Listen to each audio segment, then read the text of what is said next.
Hello friends. आज हम इस चैप्टर का लास्ट वीडियो लेक्चर करेंगे, तो उसका हेडिंग है डोमेस्टिक इलेक्ट्रिक सर्किट्स।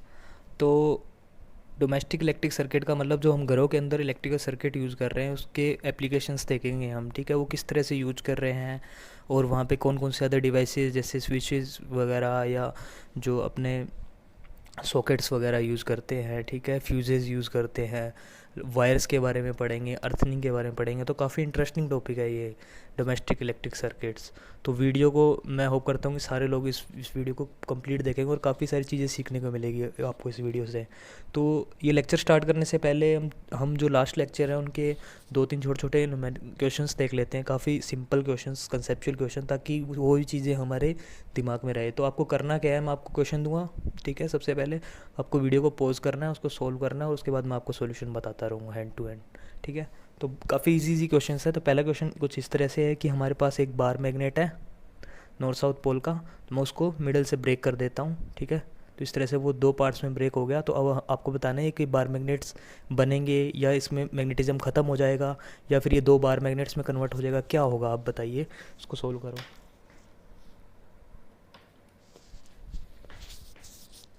हाँ, तो अब मैं इसका सॉल्यूशन बता देता हूँ कि अगर मैं इसको दो पार्ट्स में ब्रेक कर दूँ तो बार जो मैग्नेट्स की ये खास बात होती है, प्रॉपर्टी होती है कि इसका जो नॉर्थ और साउथ पोल है एक साथ ही रहते हैं। ठीक है, ऐसा नहीं होगा कभी नॉर्थ पोल साथ रहते हैं, साउथ पोल साथ रहेंगे। तो जिसके अनलाइक पोल्स हैं वो हमेशा ही बार मैग्नेट के जो इसके यहाँ पे बार मैग्नेट के एंड्स पे होंगे। तो जो अगर इसको दो पार्ट्स में ब्रेक भी कर दिया तो इस साइड नॉर्थ था तो ये नॉर्थ साउथ और ये नॉर्थ साउथ में आ जाएगा। मान लो अगर क्वेश्चन में ये पूछता कि इसको चार पार्ट में ब्रेक कर, इसको दोबारा ब्रेक कर देता तो भी इसके अंदर कुछ इस तरह से पोल्स बनते हैं, north south north south. Simple question. अब दूसरा क्वेश्चन करते हैं। दूसरे क्वेश्चन में क्या है, हमारे पास कुछ इस तरह से इलेक्ट्रिकल वायर्स दे रखे हैं। दो केसेस हैं, दोनों केसेस में करंट इस डायरेक्शन के अंदर फ्लो कर रहा है। ठीक है, अब क्या है, और ये जो करंट की डायरेक्शन है इसको मैंने साउथ टू नॉर्थ बोला है। साउथ टू नॉर्थ अगर डायरेक्शन में बनाना चाहूँ यहाँ पे, अगर ये नॉर्थ है ये साउथ है। ठीक है, ये ईस्ट होगा और ये वेस्ट होगा। ठीक है, अब हमें करना क्या है, अब हमें यहाँ पे बार मैग्नेट लेके कंपास लेके जाना है। ठीक है, कंपास क्या होता है, कंपास एक डिवाइस होता है जिसमें जो नीडल होती है नॉर्थ टू साउथ ही डिफ्लेक्ट रहती है। ठीक है, अर्थ की मैग्नेटिक फील्ड बताइए हमने पढ़ा है। तो अब कंपास को क्या करेंगे, इसके एक केस में क्या करेंगे, इस कंपास को इसके ऊपर रख देंगे। ठीक है, तो कंपास की नीडल पहले क्या थी, इस डायरेक्शन के अंदर थी, क्योंकि जो ये इसका नॉर्थ साउथ रहता है नीडल का, वो हमेशा क्या रहता है, मैग्नेटिक फील्ड की डायरेक्शन में रहता है। क्योंकि मैग्नेटिक फील्ड अर्थ की ऐसे थी तो ये जो नीडल है ये भी नॉर्थ इधर रहेगा साउथ इधर रहेगा, तो हमें बताएगा कि ये मैग्नेटिक फील्ड की डायरेक्शन है। ठीक है, तो कुछ इस तरह से रहेगी इसकी नीडल। ये इसको इस तरह से डिनोट कर सकते हैं, इस तरह से भी डिनोट कर सकते हैं, एक ही बात है। तो इसकी नीडल इस तरह से है यहाँ पे। ठीक है, अब इसको इस मैग्नेट को क्या कर दूंगा, इसके नीचे लेके जाऊँगा। इसमें ये देखो ऊपर है, ये मैग्नेट नीचे है। इसमें भी क्योंकि नॉर्थ इस डायरेक्शन के अंदर ही रहेगी क्योंकि नॉर्थ और साउथ है, ये अर्थ की डायरेक्शन बता रही है। अब क्या, जैसे अब क्या हुआ, मैं करंट पास करूँगा, पहले करंट पास नहीं था। अब जैसे करंट पास किया ये इन दोनों में डिफ्लेक्शन आएगा, तो उनकी डायरेक्शन बतानी है आपको। वीडियो को पॉज करो, उसकी डायरेक्शन बताओ।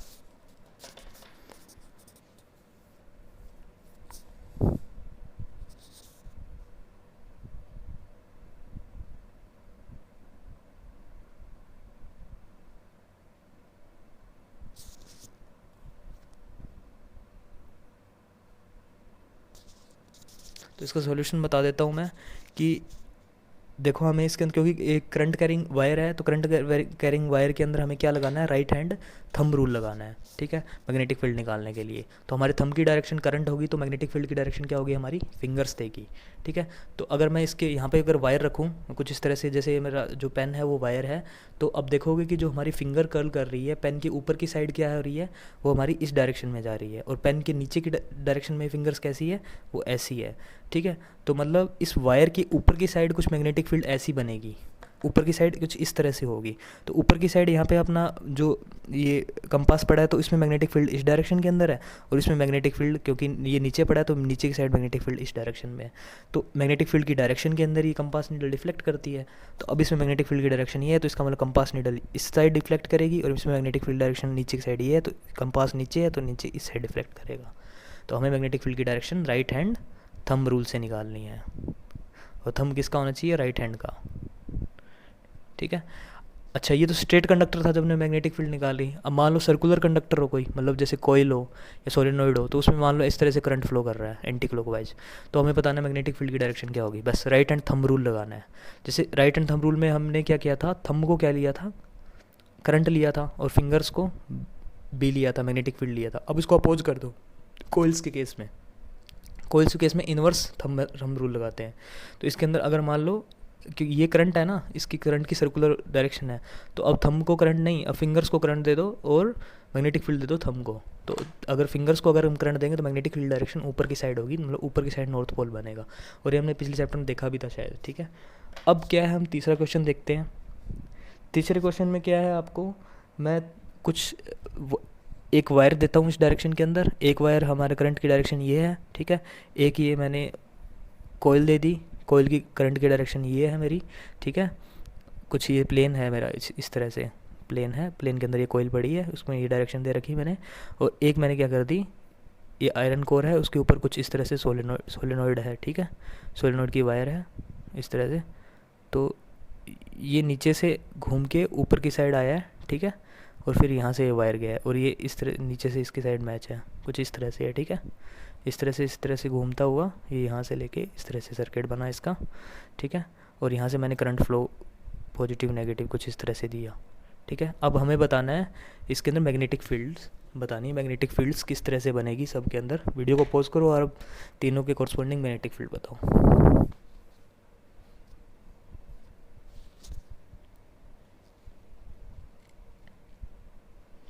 तो इसका सॉल्यूशन बता देता हूँ।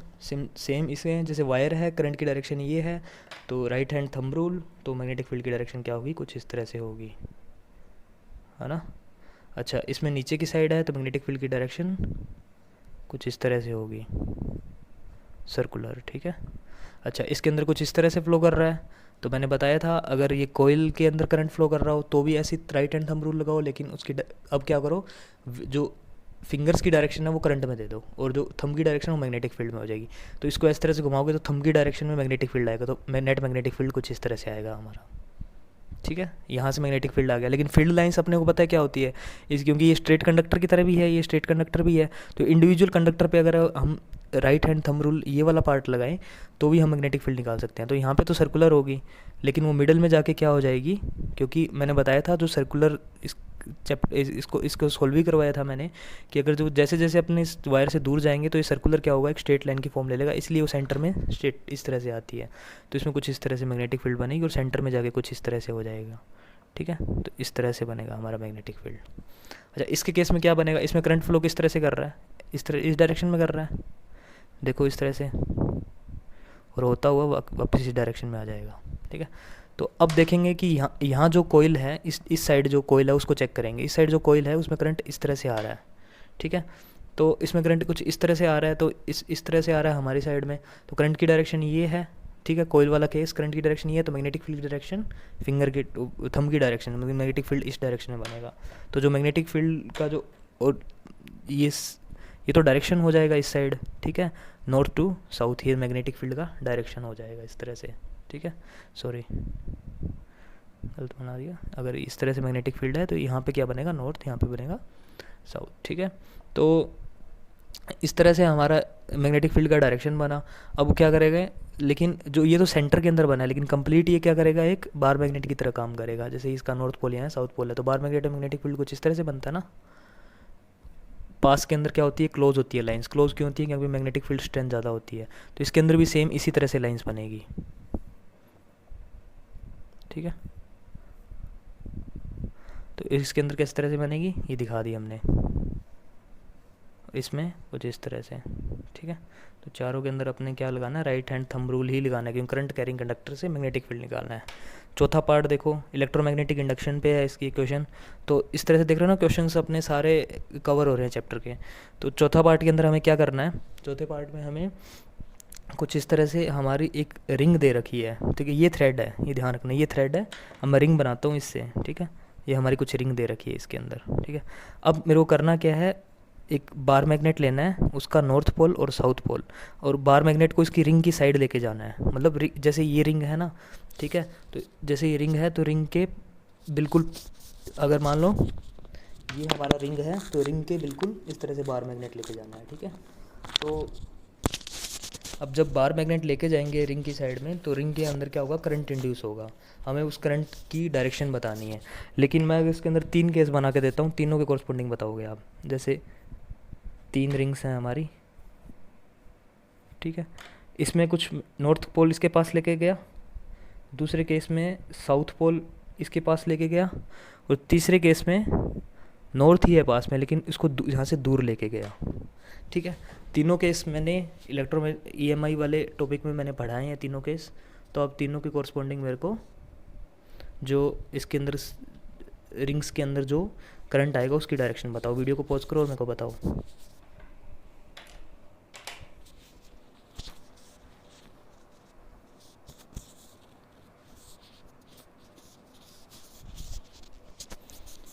तो सॉल्यूशन बताता हूँ मैं कि हमने देखा था कि लेंस लॉ लगाएंगे अब हम, ठीक है। लेंस लॉ से इसकी डायरेक्शन निकालेंगे। तो लेंस लॉ हमें क्या बोलता है कि रिलेट जो भी मोशन होगा, जो भी होगा उसको वो जो भी प्रोसेस होगा उसको वो चेंज करेगा, ठीक है। चेंज को अपोज करेगा, ठीक है। तो जो भी चेंज है उसको अपोज करेगा। जैसे अगर ये नॉर्थ पोल उसके पास जा रहा है तो यहाँ ऐसी डायरेक्शन बनेगी मैग्नेटिक फील्ड की जो उसको अपोज करेगी। मतलब अगर ये नॉर्थ पोल है तो यहाँ नॉर्थ पोल बनेगा ताकि आप आपस में इनका अपोज हो। ये साउथ पोल है, ठीक है। तो साउथ पोल इसके पास जाएगा तो ये अपोज करेगा इसको। तो कौन सा पोल बनना चाहिए, साउथ पोल ही बनना चाहिए। नॉर्थ नॉर्थ अपोज करेगा, साउथ साउथ अपोज करेगा, पास जाएगा तो। लेकिन जब दूर जाएगा तो पास जाएगा तो रिपेल करेगा, और दूर जाएगा तो क्या करेगा, अट्रैक्ट करेगा। क्योंकि जो भी चेंज है उसको अपोज करना है इसको। जो दूर जाएगा तो दूर नहीं जाने देगा, पास आएगा तो पास नहीं आने देगा। तो अब जब दूर जाएगा मैग्नेट तो इस नॉर्थ पोल को क्या करेगा, ये अट्रैक्ट करेगा। अब अट्रैक्ट करेगा तो यहाँ कौन सा पोल बनेगा, साउथ पोल बनेगा। तो हमें पता है कि अगर रिंग्स के अंदर नॉर्थ और साउथ पोल कुछ इस तरह से बनाएंगे तो हमें ट्रिक्स पता है, ठीक है। तो ट्रिक्स क्या है कि अगर यहाँ पे नॉर्थ पोल बनेगा तो करंट की डायरेक्शन क्या होगी, एंटी क्लॉकवाइज होगी। जो एन है, एन की ये देख लो, ये वाली डायरेक्शन। और अगर साउथ पोल बनेगा तो इसकी ये डायरेक्शन, ये देखो, ये क्या है, क्लॉकवाइज है। तो इसके अंदर नॉर्थ वाले केस के अंदर एंटी क्लॉकवाइज करंट फ्लो होगा, कुछ इस तरह से फ्लो होगा। और साउथ के अंदर क्लॉकवाइज फ्लो करंट होगा। तो इसमें क्लॉकवाइज फ्लो होगा करंट और इसमें एंटी क्लॉकवाइज फ्लो होगा, ठीक है। और अगर हम 5वां क्वेश्चन देखें, छोटा सा क्वेश्चन है, बिल्कुल कंसेप्चुअल क्वेश्चन है, ठीक है। कि अगर हमारे पास में इस तरह से कॉइल दे रखी है, ठीक है, और जनरेटर का क्वेश्चन है। जनरेटर के अंदर यहाँ पे हमारा नॉर्थ पोल है और हमारा साउथ पोल है, ठीक है। और एक कॉइल हमें और दे रखी है, ठीक है। यहाँ हमारा नॉर्थ पोल है और यहाँ साउथ पोल है, ठीक है। सॉरी, अब उल्टा कर देता हूँ, यहाँ साउथ कर देता हूँ, यहाँ नॉर्थ कर देता हूँ, ठीक है। अब मैं क्या करता हूँ, यहाँ स्प्लिट रिंग्स लगाता हूँ, ठीक है। अब ये आपको पता है कि कौन सा जनरेटर होगा, कुछ हाफ स्प्लिट रिंग्स लगाई मैंने, तो ये DC जनरेटर होगा, ठीक है। तो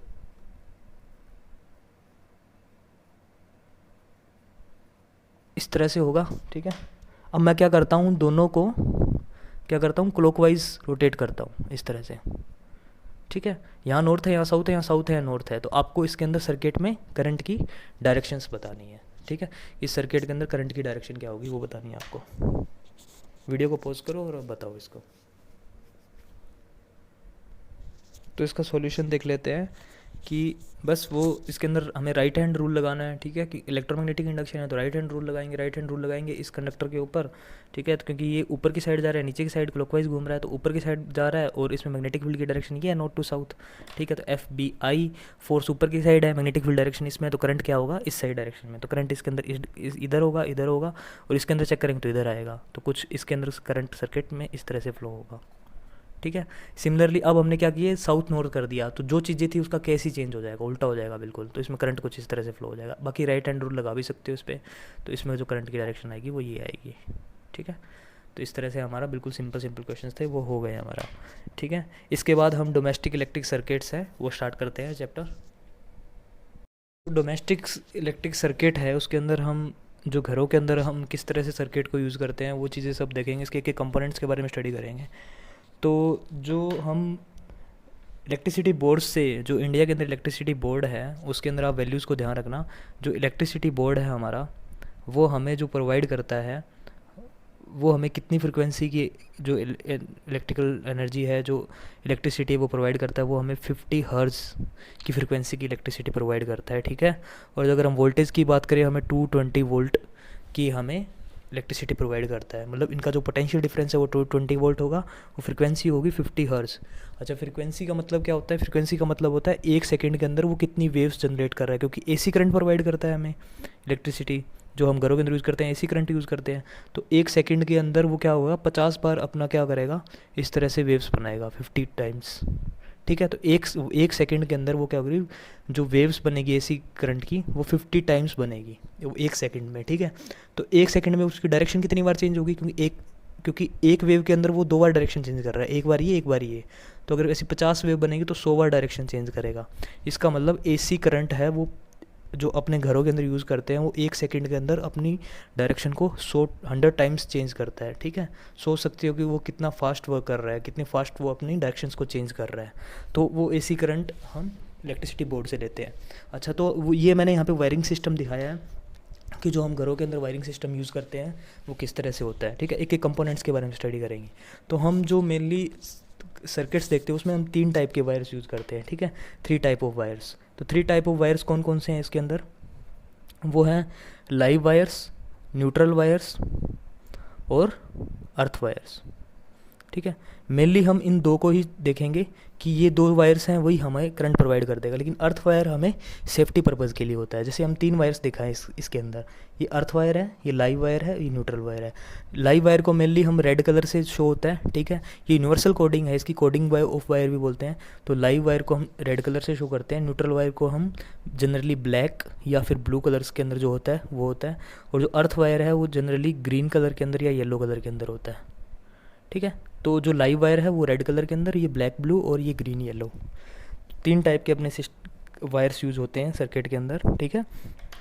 अर्थ वायर का काम होता है ओनली सेफ्टी पर्पज़, और ये दोनों करंट प्रोवाइड करते हैं, ठीक है। अब होता क्या है, जो लाइव वायर होता है वो पॉजिटिव नेचर का होता है, पॉजिटिव चार्ज, जिसके ऊपर जो पोलैरिटी होती है पॉजिटिव होती है, और न्यूट्रल की क्या होती है, नेगेटिव होती है। तो पॉजिटिव नेगेटिव होगा, तो हमें चैप्टर में पढ़ा है कि ये पॉजिटिव नेगेटिव में क्या होगा, पोटेंशियल डिफरेंस होगा, ठीक है। और वो पोटेंशियल डिफरेंस अपने घरों में कितना आता है, 220 वोल्ट। तो इन दोनों वायर्स के बीच में कितना पोटेंशियल डिफरेंस होगा, 220 वोल्ट। जो अपने वायर यूज़ कर रहे हैं इनके बीच में पोटेंशियल डिफरेंस 220 वोल्ट। आ गया बात समझ में? अब देखते हैं कि जो लाइव वायर और न्यूट्रल वायर है वो किस तरह से हमारे घरों में कनेक्टेड होता है। तो यहाँ देख लो इलेक्ट्रिक मीटर है, तो जैसे ही हमारा जो अगर यहाँ से इलेक्ट्रिसिटी बोर्ड से हमारा जो करंट आया, तो यहाँ पे देख रहे हो लाइव वायर्स के अंदर क्या हो रहा है, ये एक डिवाइस लगाया मैंने, इसको हम बोलते हैं फ्यूज़, ठीक है। फ्यूज़ के बारे में स्टडी करेंगे हम। तो फ्यूज़ का काम रहता है कि हमारा जो शॉर्ट सर्किट हो रहा है वहाँ पे, ठीक है, जो भी शॉर्ट सर्किट हो रहा है या फिर हमारा ओवर हीटिंग हो रही है, ओवर करंट फ्लो कर रहा है, ठीक है, तो उनसे हमें बचाना, ठीक है। जो फायर लग सकती है उस केस के अंदर ओवर हीटिंग से, तो फ्यूज़ का काम भी हम देखेंगे। तो फ्यूज़ हमेशा लाइव वायर के अंदर ही होगा, तो जो फ्यूज़ लगा वो हमेशा लाइव वायर के अंदर ही होगा, ये ध्यान रखना।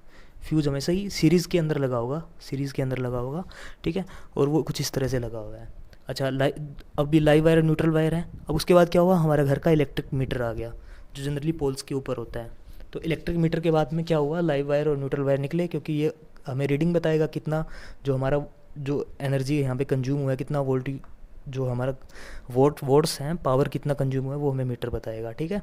और वो अगर हमें पावर बता रहा है मीटर, ठीक है, तो हमने इलेक्ट्रिक करंट के चैप्टर में पढ़ा था पावर का जो डेफिनेशन था, ठीक है। तो पावर को हम क्या बोलते हैं, हीट पर यूनिट टाइम, तो वो क्या था, I²R, ठीक है। Heat is equal to I²RT। तो पावर बता रहा है, मतलब इसके अंदर कितना करंट फ्लो हो रहा है और कितना रेजिस्टेंस है, तो वो चीज़ें हमें ये मीटर बता रहा है कितनी हमारी एनर्जी कंज्यूम हो रही है।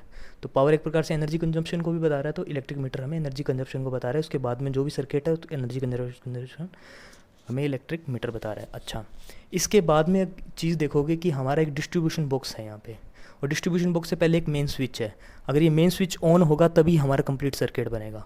तो मेन स्विच क्या होता है, मीटर के बाद में हमारे घरों में एक मेन स्विच होता है। मेन स्विच को बंद करोगे पूरी लाइट चली जाएगी, मेन स्विच ऑन करोगे पूरी लाइट आ जाएगी। अब क्या होगा, मेन स्विच भी किससे है, लाइव वायर से ही कनेक्ट है, ध्यान रखना। अब लाइव वायर से क्या हुआ, हमने अलग अलग पार्ट्स में डिवाइड कर दी, ऐसे न्यूट्रल वायर को अलग अलग पार्ट्स में डिवाइड कर दिए। ये अलग अलग पार्ट्स में डिवाइड करने वाला जो बॉक्स होता है, जहाँ से हम अलग अलग डिस्ट्रीब्यूट करते हैं, उसको डिस्ट्रीब्यूशन बॉक्स बोलते हैं। डिस्ट्रीब्यूशन बॉक्स मतलब इसके अंदर डिस्ट्रीब्यूशन बॉक्स का रोल क्या है एक्चुअली में देखेंगे यहाँ पे। डिस्ट्रीब्यूशन बॉक्स, अच्छा, डिस्ट्रीब्यूशन बॉक्स करता क्या है? एक तो अलग अलग कमरों को, जो भी आप जितने रूम्स हैं, जितनी जो जगह हैं, उनको तो डिस्ट्रीब्यूट करता ही है कि वो अलग अलग हमें, जैसे अगर एक रूम में चाहिए तो ये एक रूम की सप्लाई है, बाकी रूम्स की अगर ये दे देगा, दूसरे तीसरे रूम की ये दे देगा। और डिस्ट्रीब्यूशन बॉक्स के अंदर क्या होता है? और डिस्ट्रीब्यूशन बॉक्स के अंदर क्या होता है, हमें हमें जो जो भी इसके अंदर करंट चाहिए, ठीक है, तो वो हमें सेम करंट नहीं चाहिए, ठीक है। कुछ अप्लाइंस है वो कम करंट पे चलते हैं, कुछ अप्लाइंस ज़्यादा करंट पे चलते हैं, ठीक है। तो उस चीज़ को बोलते हैं हम रेटिंग करना, ठीक है। क्या बोलते हैं? रेटिंग। अच्छा, तो रेटिंग क्या चीज़ है कि करंट की रेटिंग करने का मतलब क्या है? जनरली अपने टू टाइप्स की रेटिंग करते हैं, एक तो 5 एम्पियर करंट और एक 15 एम्पियर करंट, ठीक है। अच्छा, 5 एम्पियर करंट कौन से रेटिंग कैसे करते हैं? जिसमें 5 एम्पियर का मतलब कम करंट, जो अप्लाइंस कम करंट यूज़ करते हैं, जैसे फ़ैन हो गया, ठीक है, और बल्ब हो गए, ट्यूबलाइट्स हो गए। और 15 एम्पियर मतलब जो हीटर हो गए, रेफ्रिजरेटर हो गए, एसीज़ हो गए, तो जो ज़्यादा करंट हमारा कंज्यूम कर रहे हैं डिवाइसेस, वो तो अलग अलग इनकी रेटिंग्स होगी। तो अलग अलग रेटिंग के अकॉर्डिंग भी हमारी डिस्ट्रीब्यूशन करता है डिस्ट्रीब्यूशन बॉक्स। रेटिंग समझ में आ गया?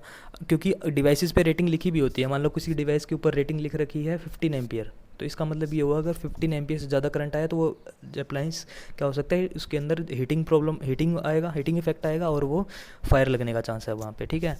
तो उसके बाद हम, इसलिए तो हम सेफ्टी डिवाइसेस फ्यूज़ वगैरह यूज़ करते हैं, वो हम देखेंगे उनका क्या किस तरह से फंक्शनिंग होगा। तो रेटिंग काफ़ी इंपॉर्टेंट रहता है डिवाइसेस के अंदर। जो बल्ब और फैन रहता है उनका जनरली रेटिंग 5 एम्पियर ही रहता है, ठीक है। जो चार्जर वगैरह यूज़ करते हैं अपने 1 एम्पियर से, ठीक है, और फिर 5 एम्पियर लगभग इतना ही होता है। तो इतनी अमाउंट की ये रेटिंग होती है हर डिवाइस की, ठीक है। तो रेटिंग के अकॉर्डिंग भी अलग अलग डिस्ट्रीब्यूशन होता है। अब क्या करते हैं, जो हमारा आगे सर्किट होता है वो क्या होता है, हमेशा सीरीज़ के अंदर होता है। जैसे ऐसा नहीं होता कि जो हमारा बल्ब, जो हमने इलेक्ट्रिसिटी चैप्टर में पढ़ा है कि ऐसे नहीं होता कि एक बल्ब लगा है फिर उसके बाद एक बल्ब लगा है उसके बाद में हम इसको सर्किट बना दिया, नहीं, ऐसा नहीं होता। इसमें क्या होता है, दो वायर्स हैं हमारे, ठीक है, जैसे ये लाइव वायर है, ये न्यूट्रल वायर है, तो इस तरह से कनेक्शन होता है कुछ, ठीक है। मतलब इनका जो पोटेंशियल होता है वो कॉमन होता है, ठीक है। मतलब इन दोनों वायर्स के बीच में पोटेंशियल डिफरेंस हमेशा ही सेम रहेगा, तो ये हमेशा पैरेलल कनेक्शन होता है। तो हम जो घरों के अंदर कनेक्शन यूज़ करते हैं, सीरीज़ और पैरेलल पूछ ले तो कौन सा यूज़ करते हैं हम? पैरेलल करते हैं, ठीक है। तो हम पैरेलल कनेक्शन ही क्यों करते हैं? तो इसका फ़ायदा क्या, पैरेलल कनेक्शन का फ़ायदा क्या है? पैरेलल कनेक्शन का फ़ायदा क्या है, इसके अंदर हम देखेंगे कि जो पैरेलल कनेक्शंस होते हैं हमारे, वो पैरेलल कनेक्शंस के अंदर हमारा क्या रहता है, हमेशा वोल्टेज कांस्टेंट रहता है। सीरीज़ में क्या होता है, हर डिवाइस के जो अक्रॉस वोल्टेज अलग अलग होता है, इलेक्ट्रिसिटी चैप्टर में पढ़ा है हमने ये, ठीक है। तो पैरेलल कनेक्शन में ऐसा क्या रहता है, वोल्टेज उन डिवाइसेस के अक्रॉस क्या रहता है, वोल्टेज कांस्टेंट रहता है। तो पहला पॉइंट है कि वी हमेशा ही कांस्टेंट रहता है, ये हमारा फ़ायदा है। दूसरा, जिस डिवाइस को जितना करंट यूज़ करना हो वो पैरेलल सर्किट से यूज़ ले सकता है। जैसे मान लो अगर हमने पैरेलल करंट किया, इस बल्ब को 1 एम्पियर चाहिए, तो अगर ये ज़्यादा रेजिस्टेंस का होगा तो कम करंट यूज़ करेगा, और कम रेजिस्टेंस का होगा तो ज़्यादा करंट यूज़ कर लेगा। तो अकॉर्डिंग टू डिवाइस के रेजिस्टेंस के वो उतना ही करंट यूज़ कर लेगा, तो वो मैनेज कर लेगा। लेकिन सीरीज़ के अंदर क्या होगा, पूरा करंट एक ही सेम अमाउंट ऑफ करंट इसके अंदर से पास होगा, ठीक है। वो और हमारा जो अप्लाइंस है उसकी रेटिंग भी हमें पता है कि वो 15 एम्पियर, मान लो इस सर्किट के अंदर मैं एक ही रेटिंग का करंट पास कर दूं, तो डिवाइस जो जो कम रेटिंग का डिवाइस होगा उसके अंदर आग लगने का चांस है, वो डैमेज होने का चांस है।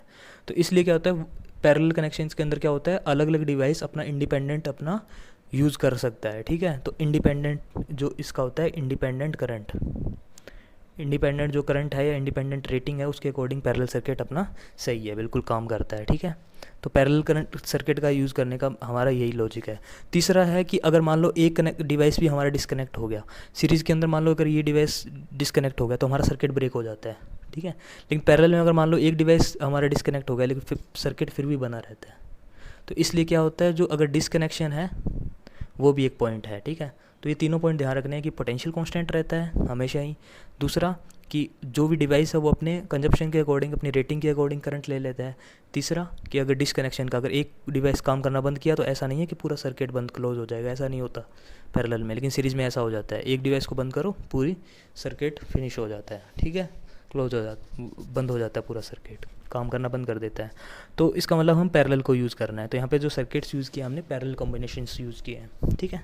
अब क्या है, अब ये तो क्या है, जैसे बल्ब है, बल्ब का एक वायर क्या हुआ है इस न्यूट्रल वायर के साथ और एक वायर क्या है लाइव पॉजिटिव और लाइव वायर के साथ है, ठीक है। तो लाइव वायर के साथ में ही हमारा क्या लगा हुआ है, स्विच लगा हुआ है। स्विच को क्लोज़ किया, करंट इसके अंदर से फ्लो हुआ इस तरह से, ठीक है।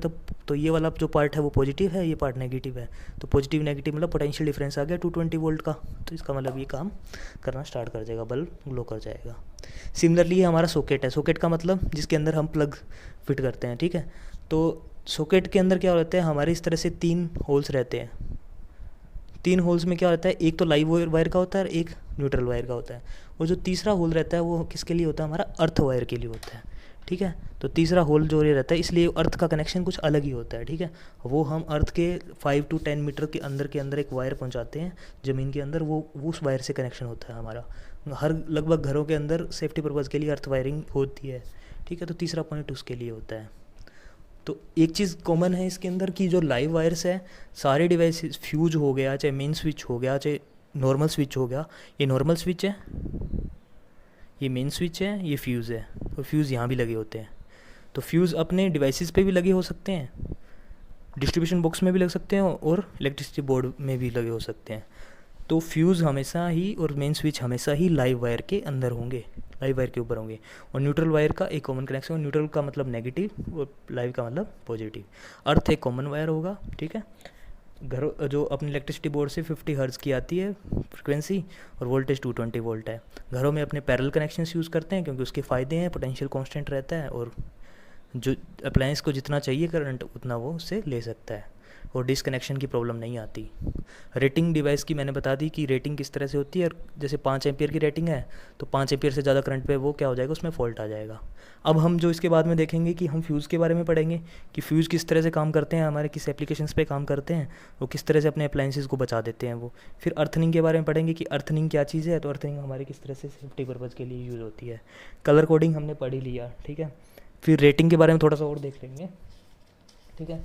इस तरह से इसको कंटिन्यू करेंगे। अब हम 2 टर्म्स के बारे में देखते हैं कि जनरली इसके बारे में पूछते भी है कि ओवरलोडिंग,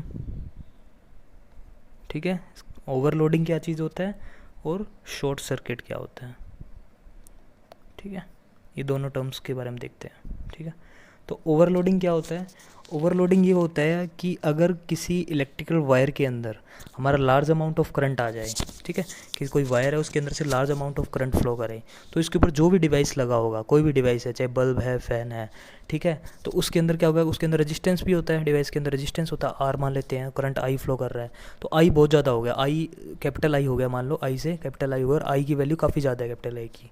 तो काफ़ी कैपिटल आई की वैल्यू ज़्यादा होने पे तो हीट का फॉर्मूला हमें पता है, हीट क्या होता है, जूल्स लॉ से आई स्क्वायर आर टी, ठीक है। तो इसका मतलब क्या हुआ, करंट बढ़ जाएगा तो आई की पावर 2 है, तो ये काफ़ी अमाउंट ऑफ करंट मैटर करता है, हीट है वो करंट पे काफ़ी ज़्यादा मैटर करता है, ठीक है। अगर क्योंकि रेजिस्टेंस को तो हम चेंज नहीं कर सकते, एक डिवाइस के रेजिस्टेंस तो सेम रहेगा, ठीक है। तो सेम अमाउंट ऑफ टाइम और सेम अमाउंट ऑफ रेजिस्टेंस के ऊपर जो हीट है हमारा डायरेक्टली प्रोपोर्शनल के क्या होगा, करंट के डायरेक्टली प्रोपोर्शनल होगा, और वो उसके स्क्वायर के। तो अच्छा, करंट के डायरेक्टली प्रोपोर्शनल मतलब इसमें से अगर मैं करंट को बढ़ा दूंगा तो क्या हो जाएगा, यहाँ से हीट जनरेट होगा। तो इस सर्किट के अंदर, इस वायर के अंदर काफ़ी सारा हीट जनरेट होगा, तो उससे क्या होगा, उस इतनी अमाउंट ऑफ हीट से क्या होता है, फायरिंग के चांस होते हैं, ठीक है।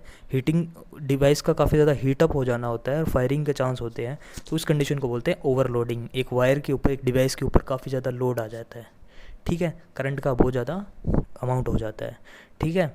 तो ओवरलोडिंग, ठीक है, ओवरलोडिंग से बचने के लिए हम क्या क्या करते हैं, फ्यूजेस का यूज़ करते हैं। बचने का सेंस इन द मतलब कि बचने का सेंस मतलब कि अगर ओवरलोडिंग हो गया तो फ्यूज़ होता है, वो फ्यूज़ ब्रेक हो जाता है, वो सर्किट ब्रेक हो जाता है, ठीक है। हम पढ़ेंगे फ्यूज़ के बारे में इसके बाद में जस्ट। तो ओवरलोडिंग का केस ये था। तो जो हमने रेटिंग देखी थी 5 एम्पियर की और 15 एम्पियर को, उसको कनेक्ट करें इससे ओवरलोडिंग से, वो किस तरह से है। मान लो कि अगर मेरे पास एक डिवाइस है, उसका रेटिंग मेरा 5 एम्पियर है, ठीक है, और मैंने उसमें से करंट फ्लो करवाया, करंट फ्लो मैंने करवा दिया उसके अंदर से 7 एम्पियर का और 8 एम्पियर का, कुछ इस तरह से। तो क्या हो जाएगा, उसके अंदर करंट ज़्यादा हो जाएगा, करंट ज़्यादा होने से उसकी हीटिंग इफेक्ट ज़्यादा हो जाएगा। तो वो अप्लाइंस की जो रेटिंग है वही होती है कि उसको कितनी अमाउंट ऑफ हीट झेल सकता है वो, ठीक है, कितनी अमाउंट ऑफ पावर झेल सकता है। तो रेटिंग का मतलब वही है। तो रेटिंग का डेफिनेशन भी यही है कि maximum amount of current that appliance can bear, ठीक है।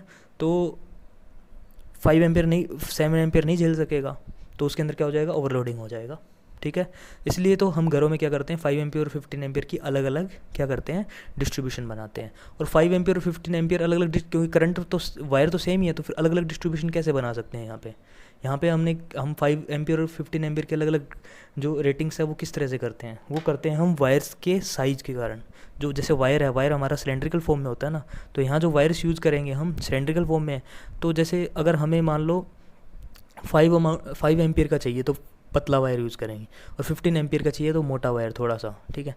अब क्यों करेंगे ऐसा, क्योंकि अगर ये मोटा वायर है थोड़ा, ठीक है, थिकर वायर है, तो थिकर वायर का क्रॉस सेक्शन एरिया क्या होता है, ज़्यादा होता है, और इसका थिन का एरिया, क्रॉस सेक्शन एरिया कम होता है। आपने इलेक्ट्रिसिटी चैप्टर में पढ़ा होगा रजिस्टिविटी का फॉर्मूला, ठीक है, रजिस्टिविटी जो रेजिस्टेंस का फॉर्मूला, तो रो ए, ठीक है, रो एल अपॉन ए होता है, तो एरिया के इन्वर्सली प्रोपोर्शनल होता है रेजिस्टेंस, ठीक है। तो इस केस में एरिया क्रॉस सेक्शन एरिया ज़्यादा है तो इसमें रेजिस्टेंस कम होगा, ठीक है। तो इसमें रेजिस्टेंस कम हो जाता है, और इसमें रेजिस्टेंस क्या होता है, उतना ही रहता है। मतलब इन कंपेयर करेंगे तो रेजिस्टेंस में क्या होता है, ज़्यादा हो जाता है, इसमें रेजिस्टेंस कम हो जाता है।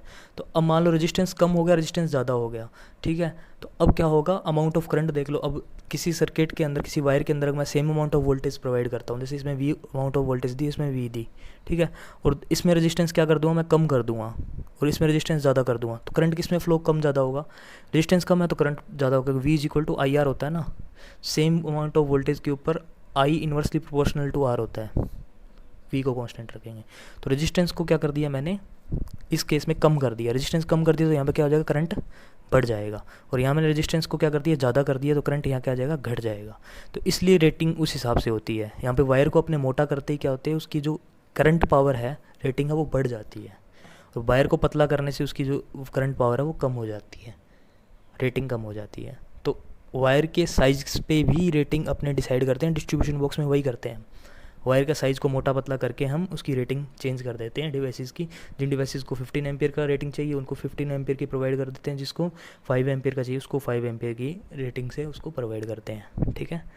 अब उसके बाद देखते हैं हम, ओवरलोडिंग देख लिया, उसके बाद हम शॉर्ट सर्किट देखते हैं। शॉर्ट सर्किट होता क्या है, जैसे हमारा ये लाइव वायर है, ठीक है, और ये हमारा क्या है, न्यूट्रल वायर है। बाई चांस क्या होता है, कभी कभी ये दोनों क्या होते हैं, एक दूसरे से टच कर जाते हैं, ठीक है, किसी तरीके से अगर मान लो टच हो जाए, क्यों, प्रॉपर इंसुलेशन ना हो, या डिवाइस के अंदर ही जाके टच हो जाए, अंदर ही टच हो जाए, तो टच होने से क्या हो जाएगा, टच होने से रेजिस्टेंस क्या हो जाएगा, जो भी रेजिस्टेंस होगा इसके अक्रॉस जो भी है डिवाइस के अंदर रेजिस्टेंस हो, वो काफ़ी कम हो जाएगा, क्योंकि शॉर्ट सर्किट हो गया, ये सर्किट आपस के अंदर मिल गया, ठीक है। तो ये पॉजिटिव और नेगेटिव आपस में मिल गया, रेजिस्टेंस काफ़ी कम हो जाता है, करंट काफ़ी ज़्यादा हो जाता है, तो मतलब इसके अंदर high amount of current pass हो जाता है। तो करंट हाई अमाउंट हो गया तो वही हीटिंग इफेक्ट हो जाएगा और फायरिंग का चांस हो जाएगा। तो शॉर्ट सर्किट एक प्रकार से ओवरलोडिंग का ही केस है, ठीक है। लेकिन ओवरलोडिंग शॉर्ट सर्किट का केस नहीं है। ओवरलोडिंग के बहुत सारे रीज़न हो सकते हैं, लेकिन शॉर्ट सर्किट का एक ही रीज़न होता है कि वायर्स आपस में टच हो जाए, तो शॉर्ट सर्किट से ही ओवरलोडिंग हो जाती है। तो अलग अलग केस हैं, शॉर्ट ओवरलोडिंग अलग चीज़ है, शॉर्ट सर्किट अलग है। शॉर्ट सर्किट में बस इतना ध्यान रखना है, लाइव वायर न्यूट्रल वायर से टच हो जाता है किसी तरीके से, तो उस केस में क्या होता है, सारा का सारा करंट बहुत ज़्यादा अमाउंट हो जाता है, रेजिस्टेंस कम हो जाता है और फायरिंग के चांस होते हैं। तो इन दोनों केसेस के अंदर हम क्या करते हैं, फ्यूज़ का यूज़ करते हैं। फ्यूज़ एक डिवाइस है, ठीक है। तो फ्यूज़ करता क्या है एक्चुअली के अंदर, फ्यूज़ क्या होता है हमारे सर्किट के अंदर, लाइव वायर के, पहली बात तो सीरीज़ के अंदर होता है, ठीक है। जो हमारा फ्यूज़ देखेंगे हम, तो फ्यूज़ एक ऐसा डिवाइस है, ठीक है, वो हीटिंग इफेक्ट पे काम करता है। उसकी जो प्रिंसिपल है वो क्या है, हीटिंग इफेक्ट या जूल इफेक्ट, ठीक है, heating effect of electric current, ये इसका फ्यूज़ का प्रिंसिपल है। होता क्या है, fuse is a piece of thin wire of material having melting point very low, ठीक है। जो भी उसका मटेरियल होगा उसका जो मेल्टिंग पॉइंट होगा वो काफ़ी कम होगा, ठीक है, और उसका जो रेजिस्टेंस होगा, रेजिस्टेंस जिसको आर से डिनोट करते हैं, वो काफ़ी ज़्यादा होगा। इसकी दो ही प्रॉपर्टी है, ध्यान रखना, ये काफ़ी इंपॉर्टेंट प्रॉपर्टी है। इसी प्रॉपर्टी के प्रिंसिपल पे ये फ्यूज़ काम करता है, क्योंकि मेल्टिंग पॉइंट काफ़ी कम है। अब होता क्या है फ्यूज़ के अंदर, जैसे फ्यूज़ क्या होता है, जैसे हमारा ये कनेक्शन है इस तरह से लाइव वायर का, अब इसके बीच में क्या होता है, इस तरह से मेटलिक कुछ इस तरह से कंडक्टर होता है, और इसके बीच में क्या होता है, एक पतला सा वायर होता है, बिल्कुल पतला सा। तो इस पतले से वायर को ही हमें फ्यूज़ बोलते हैं, सिस्टम को, ठीक है, सिस्टम को फ्यूज़ बोल दिया। अब क्या होता है, जब current high amount of current pass होता है इसमें से, कैपिटल आई, काफ़ी ज़्यादा अमाउंट ऑफ करंट पास हो रहा है, जो दोनों केस के अंदर हो रहा है, यहाँ भी आई बढ़ रहा है, यहाँ भी आई बढ़ रहा है। तो हाई अमाउंट ऑफ आई होने से क्या होगा, इस क्योंकि ये मटेरियल है और मटेरियल का भी कुछ क्रॉस सेक्शन लेंथ होता है, तो यहाँ पे क्या होगा, रेजिस्टेंस आएगा एक, ठीक है, जिसका रेजिस्टेंस आर होगा। तो आर इसका काफ़ी ज़्यादा है, आर काफ़ी ज़्यादा होना मतलब इसको आई स्क्वेयर आर टी लगाएंगे तो इसका हीटिंग इफेक्ट इसका काफ़ी ज़्यादा होगा, इससे भी ज़्यादा हीटिंग इफेक्ट हो जाएगा। मतलब इस हिसाब से इस मटेरियल को बनाया जाता है कि एक पर्टिकुलर अमाउंट ऑफ करंट से ज़्यादा अगर फ्लो हो जाए सर्किट के अंदर तो इसमें इतना हीट जनरेट हो जाता है, तो हीटिंग इफेक्ट से क्या हो जाएगा, इसका मेल्टिंग पॉइंट काफ़ी कम है, तो ये वायर क्या हो जाएगा, मेल्ट हो जाएगा, और मेल्ट होकर क्या हो जाएगा, ब्रेक हो जाएगा। तो क्या हो जाएगा, हीटिंग इफेक्ट से ये वायर क्या हो जाएगा, मेल्ट हो जाएगा। क्यों मेल्ट हो जाएगा, क्योंकि उसकी मेल्टिंग पॉइंट काफ़ी कम है, ठीक है। और हीटिंग इफेक्ट इसमें इससे ज़्यादा हीटिंग इफेक्ट इस नॉर्मल वायर से इसमें हीटिंग इफेक्ट ज़्यादा क्यों है, क्योंकि इसका रेजिस्टेंस ज़्यादा है। तो रीज़न समझ में आ रहा है ना, हीटिंग इफेक्ट इसमें ज़्यादा जल्दी होगा इस दिन कंपेरिजन से। तो एक पर्टिकुलर आई की वैल्यू पे करंट की वैल्यू जो हमको नहीं चाहिए डिवाइस को, उस वैल्यू पे ही हीटिंग इफेक्ट से क्या हो जाएगा, हीट हो जाएगा। ज़्यादा हीट से क्या होगा उसका, वो मेल्ट करेगा, मटेरियल ही ऐसा होता है, ठीक है। तो वो मेल्ट करेगा तो क्या होगा, इसका मेल्टिंग पॉइंट काफ़ी कम होता है, इसलिए वो जल्दी मेल्ट कर जाएगा। मेल्ट होने से क्या होगा, ब्रेक हो जाएगा, ब्रेक होने से सर्किट क्या हो जाएगा, ब्रेक हो जाएगा। तो इससे क्या हो जाएगा, सर्किट ब्रेक हो जाएगा, और सर्किट ब्रेक हो जाएगा, अब कोई करंट फ्लो नहीं करेगा, डिवाइस हमारा सेव है, ठीक है। अब हम जो भी फॉल्ट्स है हम उसको देख सकते हैं कि हमारे कहाँ फॉल्ट आया है, या तो हमारे डिवाइस के अंदर फॉल्ट था या हमारे शॉर्ट सर्किट हुआ है। दोनों को सही करने के बाद में, ठीक है, जो भी दोनों अगर हमारे सही हो जाएं, सही होने के बाद में इस फ्यूज़ को दोबारा नया लगा दिया जाता है, इसको रिप्लेस कर दिया जाता है, ठीक है। तो फ्यूज़ हमारे देखे होंगे आपने, कुछ सिलेंड्रिकल फॉर्म्स के अंदर भी होते हैं, ठीक है। घरों के अंदर जो आजकल अगर हम देख रहे हैं तो एक एमसीबी लगी होती है, ठीक है, ठीक है, एक एमसीबी होती है जिसमें ऑन ऑफ का ऑप्शन होता है। तो एमसीबी क्या करती है, जैसे इसके अंदर सर्किट जैसे ओवर हीटिंग हुई या ओवर करंट पास हुआ, तो एमसीबी क्या होती है, जैसे एमसीबी का डायरेक्शन ऊपर की साइड होता है तो वो एकदम नीचे गिर जाता है एमसीबी का, ठीक है, बटन नीचे गिर जाता है। फिर अब जो भी हम फॉल्ट है उनको उसको सही कर लेते हैं, फिर उसको दोबारा ऊपर उठा देते हैं, ठीक है, अदरवाइज़ वो नीचे ही रहता है हमेशा ही। आजकल मॉडर्न तरीके से एमसीबी को यूज़ करते हैं, तो एमसीबी भी एक फ्यूजिंग डिवाइस है। बाकी फ्यूजिंग डिवाइस अपने देखेंगे कंप्यूटर्स के अंदर एक सिलेंड्रिकल फ्यूज़ होता है कंप्यूटर्स के अंदर, या फिर हमारी जो भी डिवाइसेस हैं, जो डिजिटल डिवाइसेस, उनमें इस तरह सिलेंड्रिकल हमारे जो ये फ्यूज़ हैं वो यूज़ होते हैं। और मेनली अपने घरों के अंदर कुछ जो अलग टाइप के फ्यूज़ यूज़ होते हैं, ठीक है। तो फ्यूज़ के दो टाइप है, सिलेंड्रिकल और जो नॉर्मल अपने घरों के अंदर यूज़ करते हैं, ठीक है। तो इसको कार्टिलेज टाइप जो बोलते हैं, इसको कटआउट टाइप बोलते हैं। जनरली पूछता नहीं, पर जनरली ये कटआउट टाइप है, कार्टिलेज टाइप है, ठीक है। और मॉडर्न फ्यूज़ कौन से हैं, एमसीबीज़, ठीक है। तो फ्यूज़ का काम हमें पता लग गया कि इसका प्रिंसिपल ऑफ हीटिंग इफेक्ट है, और मेल्टिंग पॉइंट कम होता है, रेजिस्टेंस काफ़ी ज़्यादा होता है, और इस तरह से हमारी डिवाइसेस को बचा देता है। आगे बात समझ में। अब लास्ट टॉपिक हमारा बचा अर्थिंग। अर्थिंग क्या करता है, अर्थिंग कैसे होता है। अर्थिंग का मतलब ये है कि हम जो घरों के अंदर जो हमारा एक सेपरेट कनेक्शन होता है, ठीक है, एक सेपरेट कनेक्शन हुआ, और सेपरेट कनेक्शन होके हम घर के जो ज़मीन है, ज़मीन की लगभग 5 से 10 मीटर तक उस वायर को कनेक्ट कर देते हैं, एक मेटल का शीट लगा के उसे कनेक्ट कर देते हैं, ठीक है। और जो हमारा सॉकेट होता है, 3 पॉइंट सॉकेट होता है कुछ इस तरह से, तो उसके अंदर क्या रहता है, जो हमारा ये थर्ड पॉइंट होता है ऊपर वाला कुछ इस तरह शेप का, तो ये थर्ड पॉइंट के साथ में ये ग्रीन, जो मैंने ग्रीन वायर शो कर रहा हूँ, जिसको मैं अर्थ वायर बोलता हूँ, वो इससे कनेक्ट होता है, ठीक है। और ये दो वायर, ये लाइव वायर होता है और ये न्यूट्रल वायर होता है। तो ये दो तो करंट प्रोवाइड करता है, और ये हमारा सेफ्टी पर्पज़ के लिए जो होता है। तो अर्थिंग हमारा सेफ्टी डिसाइड करता है। और कैसे डिसाइड करता है सेफ्टी, ऐसा क्यों, क्योंकि हमारा जो भी मेटलिक डिवाइसेस हैं जिसके अंदर मेटल्स यूज हो रहा है, बहुत ज़्यादा मेटल्स यूज है, जैसे आयरन जो प्रेस करते हैं अपने, उसके अंदर रेफ्रिजरेटर, उसके अंदर मेटलिक शीट होती है। तो मेटलिक शीट के अंदर क्या होता है, कई बार क्या होता है, जो क्योंकि ये डिवाइस ही है पूरा, डिवाइस के अंदर क्या होता है, सर्किट बने होते हैं, ठीक है। आयरन के अंदर भी सर्किट होगा कुछ, लाइव वायर और न्यूट्रल वायर का, ऐसे ही उसमें फ्रीज के अंदर होगा। तो वो सर्किट क्या होते हैं, कई बार क्या होते हैं, मेटलिक शीट बॉडी से टच हो जाते हैं, तो उस मेटल के अंदर भी पूरा करंट आ जाता है डिवाइस के अंदर। तो पूरा डिवाइस के अंदर करंट आ गया और हमने उस डिवाइस को छुआ तो हमें करंट लगने के चांस होते हैं, ठीक है। तो उस केस में हम क्या करेंगे, हम ऐसे सॉकेट्स को यूज़ करेंगे। तो उस सॉकेट का जो तीसरा पार्ट होगा, ये वाला जो सॉकेट होगा हमारा, जो अपने सॉकेट जो इसके अंदर डालेंगे अपन, ठीक है, तो उसका जो तीसरा पार्ट होगा, वो जो डिवाइस होगा, जैसे ये वाला पार्ट है, ठीक है, ये तो अपना अर्थ से कनेक्शन है, और ये वाला पार्ट हमने क्या होता है, जो ये निकल के जो वायर होता है हमारा, वायर से जाके डिवाइस के अंदर कहाँ कनेक्टेड होता है, ये जो भी डिवाइस होता है उसकी जो भी मेटलिक सरफेस है उसके साथ इसका कनेक्शन होता है। फ्रिज है तो फ्रिज के आउटर सरफेस के साथ, आयरन है तो आयरन का नीचे वाला पार्ट है उसके साथ में कनेक्शन होता है। तो कनेक्शन होने से क्या होता है कि बाई चांस मान लो ये जो वाले वायर्स हैं, लाइव और न्यूट्रल वायर्स, इसके साथ टच हो गए, इसमें करंट फ्लो हुआ, तो अब क्या होता है, ये पूरा का पूरा करंट कहाँ से होता हुआ, सॉकेट से होता हुआ ये सारा अर्थ के अंदर चला जाता है। तो जो भी आदमी इसको छुएंगे, हम छुएंगे इसको, तो हमें वो शॉक नहीं लगता। अब हमें शॉक नहीं लगेगा, क्योंकि अब मेटलिक सरफेस पे जो भी करंट होगा वो सारा कहाँ चला जाएगा, अर्थ के अंदर चला जाएगा। क्योंकि अर्थ का पोटेंशियल काफ़ी नेगेटिव होता है देन कंपेयर जो अपने डिवाइसेस होते हैं, तो पूरा पोटेंशियल, पूरा करंट इसमें से होता हुआ यहाँ फ्लो कर जाता है। तो इस तरह से जो अर्थिंग है हमारी सेफ्टी हमारा डिसाइड करता है, अर्थिंग किस तरह से। हमने देखा फ्यूज़ हमारे सेफ्टी डिवाइसेस है, अर्थिंग हमारी सेफ्टी डिसाइड करता है किस तरह से मेटलिक जो डिवाइसेस है उसके अंदर से हमें शॉक से बचाता है, ठीक है। ओवरलोडिंग, शॉर्ट सर्किट, उनके टर्म्स को हमने देख लिया आराम से, और इनका जो पैरेलल कॉम्बिनेशन है उनके बारे में मैंने बता दिया था किस तरह से वो हमारे लिए फ़ायदेमंद है पैरेलल कॉम्बिनेशन, ठीक है। तो और हमने रेटिंग थी वो भी देख ली। तो आज के टॉपिक के साथ हमारा ये चैप्टर ख़त्म होता है, ठीक है।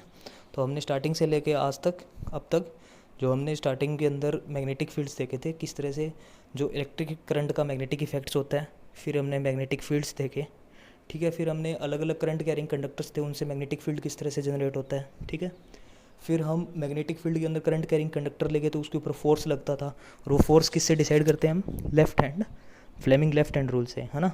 उसके बाद हमने इलेक्ट्रोमैग्नेटिक इंडक्शन देखा। तो इलेक्ट्रोमैग्नेटिक इंडक्शन जस्ट उसका उल्टा इफेक्ट है कि हम बिना करंट कैरिंग कंडक्टर, जिसमें करंट कैरिंग कंडक्टर नहीं है, उसको अगर मैग्नेटिक फील्ड में लेके अब उसमें करंट जनरेट होता है, इंड्यूस करंट, उसकी डायरेक्शन हम right hand rule, Fleming right hand rule से बताते हैं, ठीक है। इसका इसका EMI का एप्लीकेशन क्या था, जो हमारे जनरेटर्स थे वो EMI के एप्लीकेशन थे, ठीक है। और फोर्स वाली जो बात कर रहा हूँ मैं, कंडक्टर के ऊपर फोर्स लगता है, उसका एप्लीकेशन था इलेक्ट्रिक मोटर, ठीक है। और उसके बाद जो हमने आज वाला जो चैप्टर है, टॉपिक है, वो कवर किया है, ठीक है। होप कि सबको ये अच्छे से समझ आया होगा। इसके बाद हम सोच रहे हैं कि एक टेस्ट भी डिसाइड करें, इसका टेस्ट भी लें एक। बाकी जो प्रॉब्लम्स हैं, मोटर्स तक की प्रॉब्लम्स तो मैंने पहले डाल रखी है, ठीक है, शीट्स के अंदर, और हर वीडियोज़ के अंदर शीट की फॉर्म में, PDF फॉर्म में डाल रखी है। और उसकी मोटर्स के बाद जो भी प्रॉब्लम्स है आज के टॉपिक तक, वो सब मैं उसमें डाल दूंगा। तो इस तरह से हमारी पूरी जो प्रॉब्लम शीट है वो एक तैयार हो जाएगी। वो मैं जो वीडियो के डिस्क्रिप्शन है उसके अंदर, लिंक के अंदर होगा।